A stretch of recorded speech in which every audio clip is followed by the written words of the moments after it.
The window of opportunity that currently exists is due to increased security. It also encompasses the elements of reconciliation, the return of displaced persons, and reconstruction. Now, those I talk to here in theater say that those 3 R's are critical, and they can see successful achievements in those areas, but only if security is kept in place. We have to stay with this. This is hard. There are going to be more bad days, but increasingly we're seeing good days as well. Ryan Crocker is U.S. Ambassador to Iraq and a seasoned veteran of the Middle East.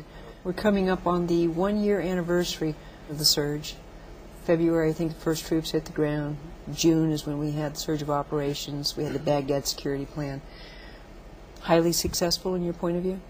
No question about it. I mean, this is what happens when you take the best army in the world and give them a mission that really makes a difference. How have the events of the last 6 months altered or sharpened your vision for what needs to take place here in Iraq?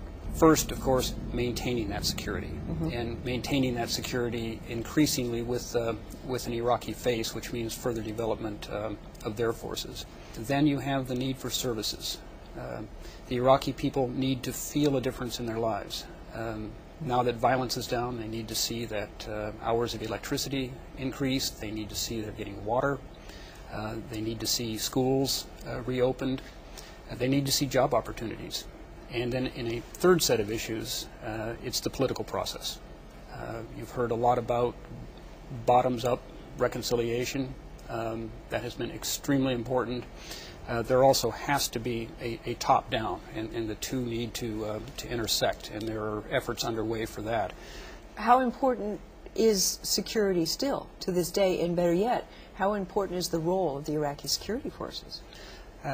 One of the little-known facts of the surge is how great a role the Iraqis themselves played in this. We put 30,000 additional troops on the field, as you know, and they made a tremendous difference. The Iraqis, in the course of 2007, added 110,000 additional forces, both police and army. They have always had by far the largest force in the surge, and they've paid for it with casualties running 3 times as many as our own. Personally, my family actually was hurt so much during all these events that took place. My oldest brother was killed. My other brother, who is a professor at the university, he was wounded, shot and wounded, and my youngest son was abducted. Major General Adnan is Chief of Staff, Iraqi Ground Forces Command. A former soldier in the time of Saddam, 55-year-old Adnan is a passionate supporter of democracy in his homeland. Do you see this progress that you have right now as a strong beginning for the stability of Iraq in the coming years? Yes, the role of the Iraqi army is a major role in spreading security and stability in Iraq. And this actually was proven in all the sectors in Iraq, like the eastern, western, and south and north. And we've been fighting terrorists and defeating them. There's a window, and we need some political progress in order to maintain this window. Lieutenant General Ray Odierno, Commanding General, Multinational Corps, Iraq. That they have nowhere to turn, and I don't know what will happen then.